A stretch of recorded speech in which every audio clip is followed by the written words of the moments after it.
উড়িয়ে ধ্বজা অভ্রভেদী রথে, ওই যে তিনি, ওই যে বাহির পথে, ওই যে তিনি, ওই যে তিনি, ওই যে বাহির পথে, উড়িয়ে ধ্বজা অভ্রভেদী রথে, ওই যে তিনি, ওই যে বাহির পথে। আয় রে ছুটে টানতে হবে রশি, ঘরের কোণে রইলি কোথায় বসি। আয় রে ছুটে টানতে হবে রশি, ঘরের কোণে রইলি কোথায় বসি। ভিড়ের মধ্যে ঝাঁপিয়ে পড়ে গিয়ে, ঠাই করে তুই নেড়ে কোনো মতে, উড়িয়ে ধ্বজা অভ্রভেদী রথে, ওই যে তিনি, ওই যে বাহির পথে। নমস্কার বন্ধুরা, তোমরা সবাই কেমন আছো? সমাজ লাইফস্টাইলে তোমাদের অনেক অনেক ভালোবাসা। আজকে শুক্রবার আর এখন সকাল 7:40 মতন বাজে। আজকে একটি শুভ দিন, শুভ মুহূর্ত, উৎসবের দিন। আজকে রথযাত্রা। এই রথযাত্রা কথাটা ভাবতে ভাবতেই আমার না মনে হচ্ছিল যে এই রথযাত্রা কথাটার মানে কি। আর সেই কথাটা ভাবতে ভাবতেই ঘরের কাজগুলো সারছিলাম।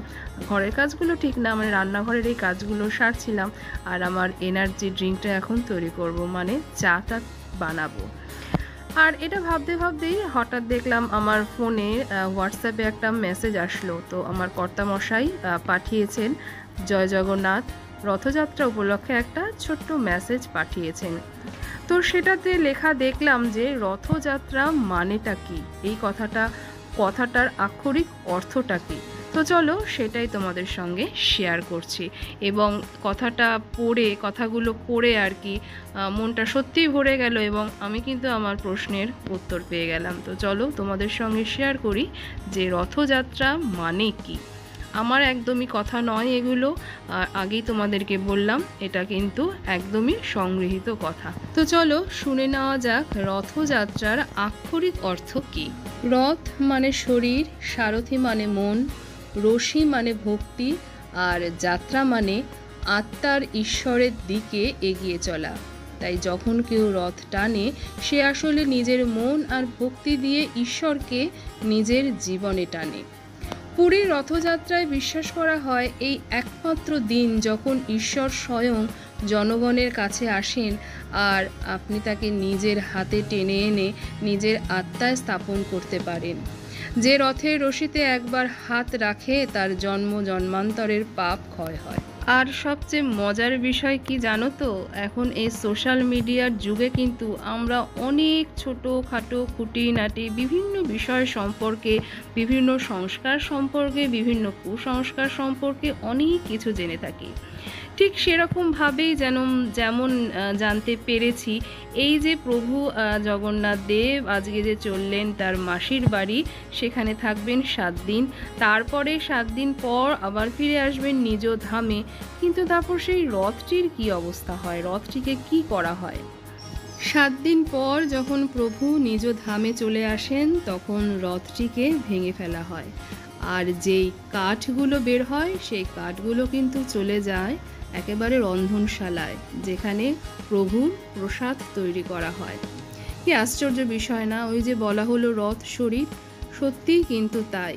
এই যে আমাদের দেহ, আমাদের মন, আমাদের মনের তো কখনো বিনাশ হয় না, শরীরের কিন্তু বিনাশ হয়। আমাদের যখন নিঃশ্বাসটা আমাদের দেহ থেকে চলে যায় তখন কিন্তু আমাদের শরীরটাকেই পুড়িয়ে ফেলা হয়, কিন্তু আত্মা কিন্তু অবিনশ্বর। যাকে অনেক কিছু কথা হয়তো বলে ফেললাম, এবং এগুলো একটিও আমার কথা নয়, এগুলো সবই যুক্তিযুক্ত কথা, এবং এগুলো কিন্তু সবই সংগ্রহীত কথা, বা এগুলোই কিন্তু লেখা আছে বইতে, কাব্যে, বিভিন্ন জায়গায়, যেগুলো কিন্তু আমরা সার্চ করলে বা পড়লে সমস্ত কিছুই পেয়ে যাই। আর এখন তো যে বললাম সোশ্যাল মিডিয়ার যুগ, বিভিন্ন রকম সংস্কার, কুসংস্কার, যে কোনো খুঁটিনাটি সমস্ত বিষয়ে কিন্তু আমরা খুব সহজেই জেনে যেতে পারি। আর চলো, এদিকে আমার কিন্তু এনার্জি ড্রিঙ্ক একদম তৈরি হয়ে গেছে। আর আজকে সকাল থেকে কিন্তু মেঘ করে আছে, তবে হ্যাঁ, রথের দিন কিন্তু বৃষ্টি হয়ই হয়, তবে এখনো পর্যন্ত বৃষ্টি হয়নি, যদিও সবে তো সকালটা শুরু হয়েছে। কালকে কিন্তু ভারী সমস্যা হয়েছে, এই রোদ আবার এই বৃষ্টি, মানে সারাক্ষণ ছোটোর মধ্যে চলেছে কালকে সারাটা দিন। চলো আগে চাটি খেয়ে নিই, চাটি খেয়ে সারা দিনের এনার্জিটি নিয়ে নিই। অসম্ভব ঘেমে যাচ্ছি, তবে হ্যাঁ, মাঝে মাঝে কিন্তু গরম গরম করে মেঘ ডাকছে, জানি না কতক্ষণে যে বৃষ্টিটা নামবে সে একমাত্র প্রভু জগন্নাথই জানেন। এই অ্যাপেল সিডারটা না অনেক দিন আগে অনলাইন থেকে কিনেছিলাম, না এটাকে কাটা হচ্ছে না এটা খাওয়া হচ্ছে, তো আজকে এটা কাটলাম। এবারে বেরও করে দেখিও নি, ওই অবস্থাতেই রেখে দিয়েছিলাম। তো এটা আমি আর আমার কর্তামশাই খাই, তো আমরা দুজনে দুরকমভাবে খাই। তো কর্তামশাই আর আমি কে কীভাবে খাই যখন খাবো তোমাদের সঙ্গে শেয়ার করব। তা কর্তামশাইটা একটা এক্সট্রাভাবে একটা জিনিস দিয়ে বানানো হয়, সেই জিনিসগুলো সব আনা আছে, একটা না মানে 2-3টে এক্সট্রা জিনিস দিয়ে এটাকে বানানো হয়। ভীষণ কিন্তু উপকারী জিনিস, আমরা যারা জানি অ্যাপেল সিডার সম্বন্ধে, হ্যাঁ তোমরা সার্চ করলেই জানতে পারবে যে অ্যাপেল সিডারের গুণাগুণ কী। তো চলো এটাকে এখন তাকে রাখি, এটাকে মানে বক্সটাকে খোলাও হয়নি আর খাওয়াও তো হয়নি, খোলাই হয়নি, তো খাওয়া দূরের কথা। তো এটা এখানে থাক, এগুলো থাক, এরপরে যখন বানাবো তখন তোমাদের সঙ্গে শেয়ার করব জিনিসটা আমরা কীভাবে খাই। আর আমার রান্নাঘরের একটা মজার জিনিস দেখাই চলো। কালকে তো সারা রাত বৃষ্টি হয়েছে, সারা রাত না মানে সারাদিনে বৃষ্টি হয়েছে, আর আমার রান্নাঘরটা যেহেতু এরকম ড্যাম ধরে থাকে, দেখে তো এই দেয়ালটায় পুরোটা টাইলস লাগিয়েছি, এই যে এত অব্দি টাইলস তুলে দিয়েছি, তারপরে এই যে এই তাকগুলোতেও টাইলস লাগিয়েছি এখানে, আর এই যে এটাকে, তবে আমি এদিকটা তো লাগাতে বলেছিলাম, তা ওনারা বলেছেন এখানে নাকি টাইলস ধরে না, মানে এই পোর্শনগুলোতে টাইলস ধরে না, এই যে এগুলো তাই ফাঁকা। ড্যামটা যাতে না হয় সেই জন্য আর কি লাগানো হয়েছে, ড্যামটা যাতে না ধরে। এবারে মজার বিষয় দেখো, টানা বৃষ্টি হলে না, সারাদিন যদি টানা বৃষ্টি হয়, আমি এটা মানে খুঁজেই পাইনি কারণটা কি। এখানে আমার কি ছিল, এখানে আগে আমার পেপার রাখা ছিল, যার জন্য আমি বুঝতে পারতাম না, পেপার ভিজে যেত, পেপারটা ফেলে দিতাম, আমি ভাবতাম যে এখান থেকে বুঝে ড্যামটা উঠছে। এবারে মজা দেখো, দেখেছো জল কিভাবে, দেখেছো ভাই, দেখো জল, এই দেখো জল, বোঝো আমার অবস্থা কি মজা না। কোথা থেকে বেরায় সেটা উদ্ধার মানে করতে পারিনি, যেহেতু এখানে পেপার রাখা থাকতো। এখন যেহেতু পেপার তুলে ফেলেছি, পেপার তোলার পর এটা নিয়ে হলো সেকেন্ড টাইম আমি উৎসটা খুঁজে পেয়েছি। এই যে এইখানে এই টাইলসটা দেখছো, এইখান থেকে জলটা আসে, এইখান থেকে, আর অন্য কোথাও কিন্তু নেই, দেখো আর অন্য কোথাও নেই, এই জায়গাটা থেকে জল চুয়ে চুয়ে পড়ে। দাদা নাকি বলেছে আমাদের বাইরের যে রেন পাইপটা সেটা নাকি ফাটা, ছাদের যে রেন পাইপ থাকে না সেটা নাকি ফাটা, সেটা থেকে নাকি জল আসার চান্সটা আছে। তাহলে আমার এই টাইলস লাগিয়ে আমার লাভটা কি? এটা তো প্রত্যেক বর্ষারই ধরো গল্প, আর বর্ষা বৃষ্টি তো আর একদিন দুদিন হয় না, গরমকালেও বৃষ্টি হয়, শীতকালেও বৃষ্টি হয়, দীর্ঘদিন জল চুইতে চুইতে এবারে এগুলোও তো ড্যাম হয়ে যাবে, খুলে না পড়ে যায় কোন দিন টাইলসগুলো। এই হলো গিয়ে অবস্থা, জানি না এই সমস্যাটার সমাধান কতদিনে হবে। আর একটা সত্যি কথা তো ঠিক কথা যে একটা জিনিস ঠিক করব বললেই তো আজকে বললে আর কালকে করা যায় না, সব কিছুরই একটা প্রিপারেশন থাকে। দেখি কতদিনে আমার এই সমস্যাটার সমাধান হয়। আর এই যে এখানে বসিয়ে দিয়েছি আলু দিয়ে পটল দিয়ে পোস্ত, বাবা ধোঁয়াতে কিরকম হয়ে যাচ্ছে। আলু দিয়ে পটল দিয়ে পোস্ত বসিয়েছি, এটা হবে। এবার জলটা মজে গেলেই, নুন মিষ্টি দেখেছি খেয়ে লাগবে না কিছু, জলটা মজে গেলেই নামিয়ে দেবো, একটু শুকনো শুকনো করবো। আর এই পোস্তটা বেটেছি তো শিলটা ধুয়ে তুলে রেখেছি, খেয়ালই নেই যে তরকার মশলাটা করা হয়নি। এখানে আছে আদা কুচি আর আছে রসুন কুচি, এগুলোকে বাটবো। আর এই পেঁয়াজটা কুচাবো। আর আমি না তড়কা যখন রান্না করি তখন কাঁচা লঙ্কা বেটে দিই না, যখন মশলাটা কষাই তখন কাঁচা লঙ্কা কুচিয়ে দিই। এবার এটাকে কোচাবো। আর এদিকে তো বসিয়েছি ভাত, ভাতের মধ্যে আলু সেদ্ধ দিতে আমি ভুলে গেছি। এই যে টক ডালটা করা আছে, আমড়ার ডাল দিয়ে আমার না আলু সেদ্ধ দিয়ে খেতে বেশি ভালো লাগে, আর ভুলেই গেছি। ভাতটা আর একটুখানি ভাতটা হবে। এই যে আলুটা ধুয়ে রেখেছি, ভুলেই গেছি যে দেবো। একটা আলু দেবো আমার জন্য, একটা আলু সেদ্ধ, আর একটা আলু দেবো ওই যে শ্রীমতীকে করে দেবো একটু ফেনা ভাত, ওর এই গেলা ওই গোবিন্দভোগ চালের ভাত। ওর এই ভাতটাও খেতে খুবই ভালোবাসে, একটু নরম নরম গেলা যে ভাতটা হয় ওটাকেও জল ভাত বলে, ওটা বাটার দিয়ে মেখে দেবো। আর এই কদিন রোজ এমন বিরিয়ানিও খেয়েছে, আজকে বলেছে ওকে আমি সেদ্ধ ভাত দেবো, আবার তোবেলা খাবে তড়কা। আর এই যে এখানে দাঁড়াও দেখি খুলি কীভাবে, হাতে নিয়ে না হয় না। এই যে ডালটা সেদ্ধ হয়ে গেছে, সেদ্ধ করে রাখা আছে, থাকবো না আমার থাক। আর তো প্রচুর মেঘ গরম সব আছে একসাথে। আর কোথায় জানি কোন বাড়িতে পুজো হচ্ছে, আজকে তো রথযাত্রা, কোন বাড়িতে পুজো হচ্ছে। মাঝে মাঝে উলু পড়ছে, তারপরে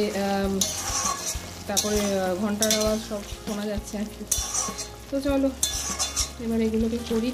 প্রচণ্ড গরম লাগছে, ঘেমে গেছি একেবারে যেন। আর আমড়ার ডালের সঙ্গে আমার যেমন আলু সেদ্ধটা বেশি ভালো লাগে, আবার শুধু আলু ভাজাটাও ভালো লাগে, পেঁয়াজ দিয়ে না, শুধু আলু ভাজাটা। চলো বেশি জ্ঞান দেবো না, এগুলোকে কুচিয়ে ফেলি। এই পোস্তটা প্রায় হয়ে এসছে আমার, দেখো জলটা অনেকটা মরে গেছে। আর এই যে দেখো আমার কিন্তু তরকার ডাল প্রায় হয়ে এসেছে, না মানে এবার এটা ফুটে উঠবে। এবার এর মধ্যে দেবো একটু কসুরি মেথি, আর দেবো এই যে ডিমও কিন্তু দিয়ে দিয়েছি, কসুরি মেথি দেবো, আর দেবো ঘি। নর্মালি তরকাতে বেশিরভাগ সবাই বাটার দেয়, আমি একটু ঘি দিই, ঘি দিলে না বেশ সুন্দর গন্ধ আসে। আর এই যে তরকার মশলা দিয়েছি। আর এই যে বললাম না যে আলুটা সেদ্ধ দিতে ভুলে গেছি, এবার এই প্রেশার কুকারে দেবো। এটা মধ্যে থেকে এই তরকার ডালটা সেদ্ধ বসিয়েছিলাম, প্রেশার কুকারটা জোড়া ছিল। এবারে এটাকে সিটি দেবো। এই আটকাতে পেরেছি, আরে বাস। চলো এবার এটাকে সিটি দেবো। আর মানে মেঘ ডাকছে জানো তো, গরম করে মেঘটা ডাকছে। কিরকম একটা বিচ্ছিরি ওয়েদার, অসম্ভব গরম লাগছে, পুরো ঘেমে রয়েছি।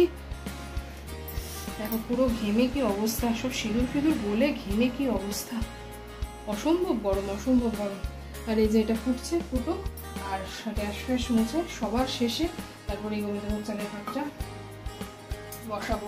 আমারও খেতে বড্ড ভালো লাগে এরকম ফেনা ভাত, আমারও খেতে বড্ড ভালো লাগে। আমার কর্তামশাই খেতে খুব ভালো লাগে। কর্তামশাই যদিও ঘি বাটার দিয়ে খায় না, সে সর্ষের তেল দিয়ে খায়, আমি বাটার দিয়ে বেশি পছন্দ করি, ঘি দিয়েও খাই, মোটামুটি আমি তো সব কিছুই খাই। আর তরকাটা রাতের জন্য, রাতে হবে রুটি, আমি আর শ্রীমতী তো খাবো। কর্তামশাই তো অফিস টুরে বাইরে। আর বিকালে একটু যাবো, ডাক্তার দেখাবো। আমার ওষুধটা শেষ হয়ে এসেছে, যে হোমিওপ্যাথি ওষুধটা খাচ্ছি, বিকালে ডাক্তারটা দেখাবো।